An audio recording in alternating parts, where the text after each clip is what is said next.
Oke, lanjut di materi yang berikutnya. Kalau tadi kita menentukan turunan dari suatu fungsi logaritma natural.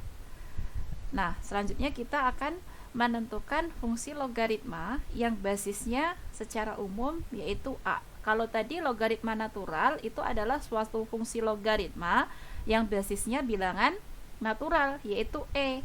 Di sini kita notasikan langsung len U. Nah, sekarang kalau kita menjumpai bentuk yang seperti ini, yaitu A pangkat U. A pangkat U ini adalah suatu fungsi eksponensial dengan basis A, dan logaritma indeks AU ini adalah logaritma yang basisnya adalah bilangan A. Nah, gitu. Nah, yang perlu kita ingat pada materi awal dulu ketika kita belajar kalkulus, kita tahu bahwa sifat dari A pangkat X itu sama saja dengan E pangkat ln A pangkat X. Ini tidak lain sama dengan E pangkat X ln A, dengan catatan A-nya lebih besar dari 0. Sehingga dari situ kita bisa memperoleh apa di situ? Gimana cara menentukan dari turunan dari, ini kan pertanyaannya ketika saya punya seperti ini, turunan dari D per dx dari A pangkat X itu seperti apa? Pertanyaannya kan kayak gitu ya. Nah, berarti itu apa turunannya? Kalau kita punya sifat kayak gini. Kalau kita punya sifat seperti ini, kalau kita perhatikan di sini, berarti kita bisa mengatakan bahwa A pangkat X itu, kenapa nyoret-nyoret sendiri? Kalau kita punya A pangkat X itu pada dasarnya sama dengan E pangkat X ln A. Kayak gini kan? Nah, selanjutnya target kita mau menentukan ini. Berarti kedua ruas ini harus saya turunkan terhadap apa? Terhadap apa? Terhadap X, Bu. Terhadap X. Berarti kedua ruas kita turunkan terhadap X. Berarti D per dx kita kenakan ke A pangkat X sama dengan D per dx kita kenakan ke E pangkat X ln A. Paham sampai sini?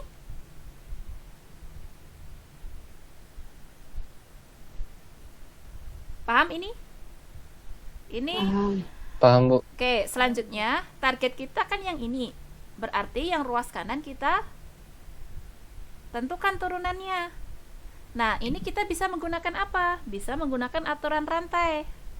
Langsung saja kita gunakan aturan outside inset. Berarti ini turunan yang di luar kita kalikan dengan turunan yang di dalam. Ini yang di luar siapa?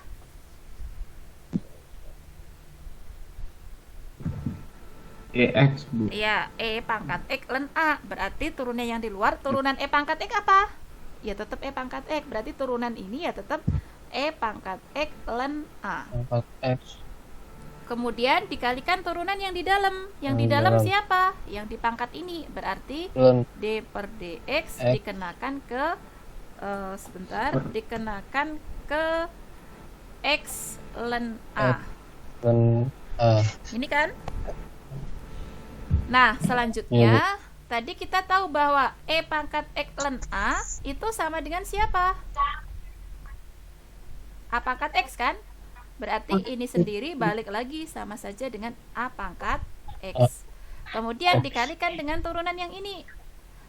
Ln A ini kan konstan. Berarti ln A ini apa?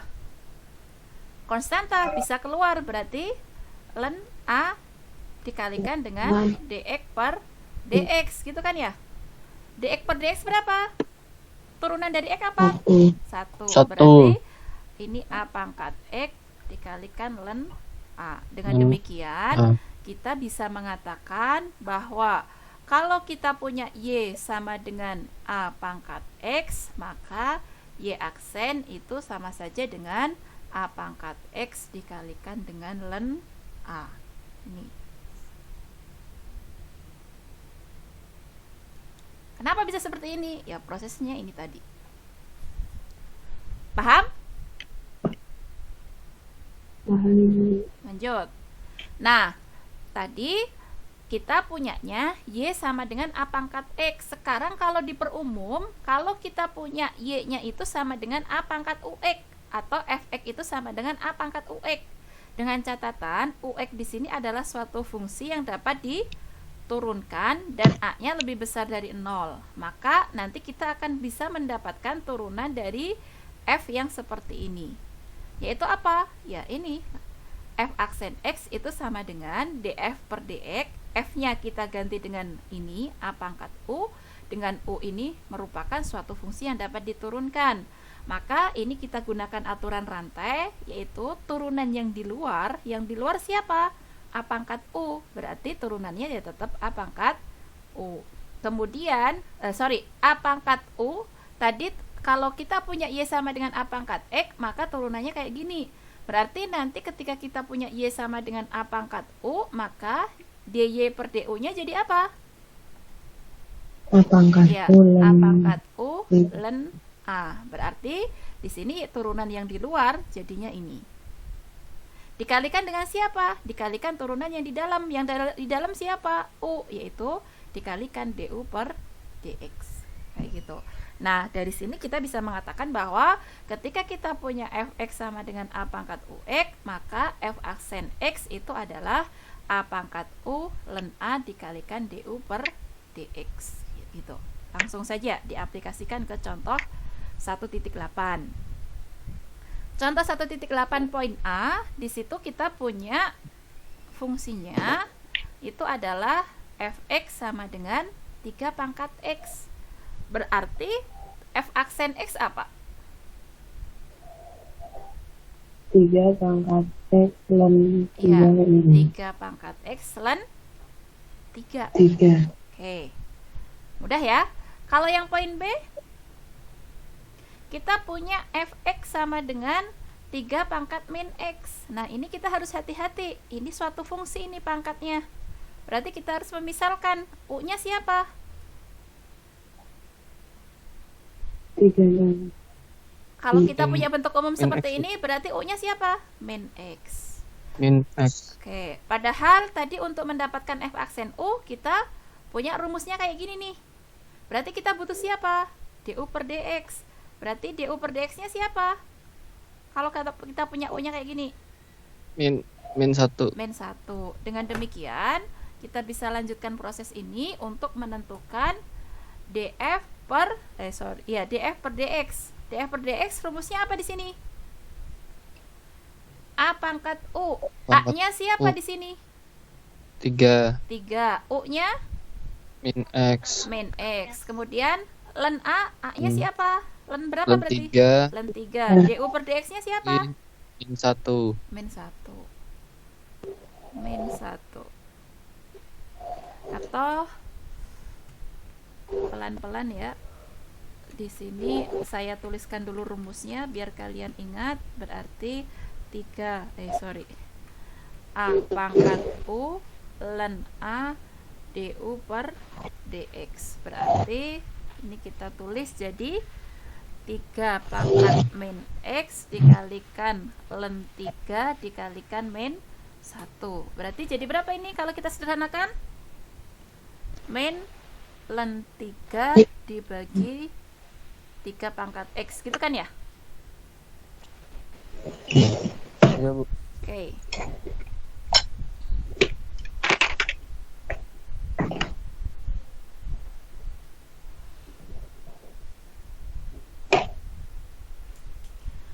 Paham sampai sini?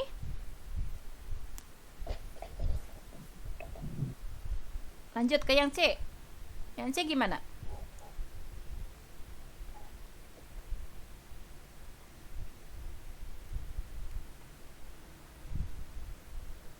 U-nya siapa? U-nya sin X, Bu. Oke. X. Berarti nanti kita akan punya du per dx-nya siapa?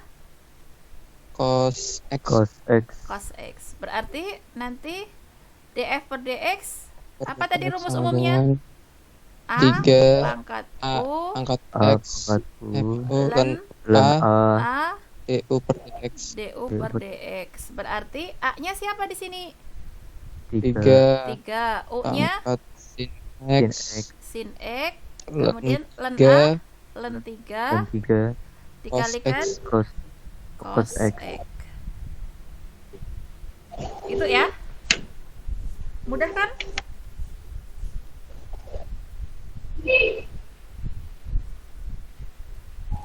Bisa semuanya?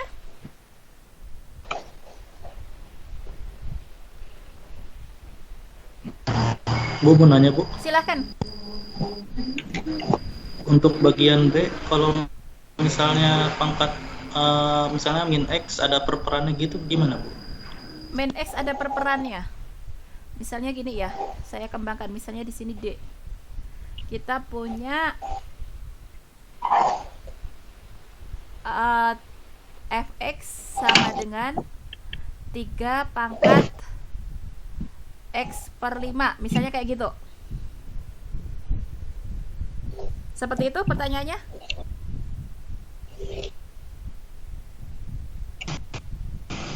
Iya, apakah sama seperti yang tadi aku bilang? Sorry, kok suaranya banyak ininya ya? Seperti ini?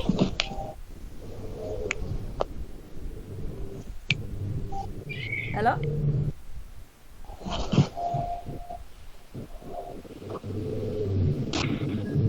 Siapa yang Halo nanya? Ibu, Ya, seperti ini pertanyaannya ya?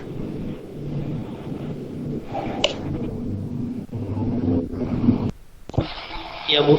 Oke. Berarti kalau seperti ini berarti UX-nya apa? X per 5. X per 5. Berarti DU per DX-nya berapa?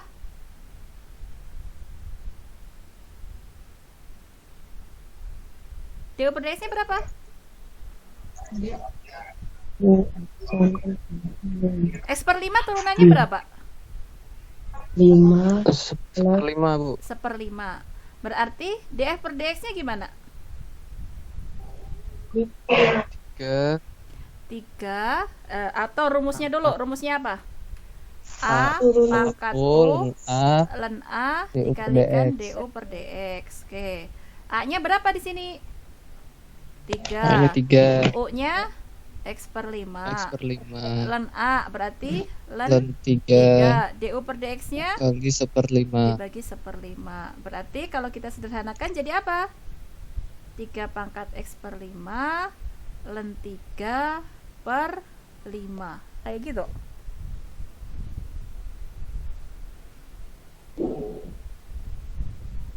Seperti itu. Siapa tadi yang nanya? Saya yang tanya. Silahkan. Yang turunannya U itu kenapa nggak pakai aturan U per V, Bu? Kan 1/5. 1/5 itu sama saja dengan apa?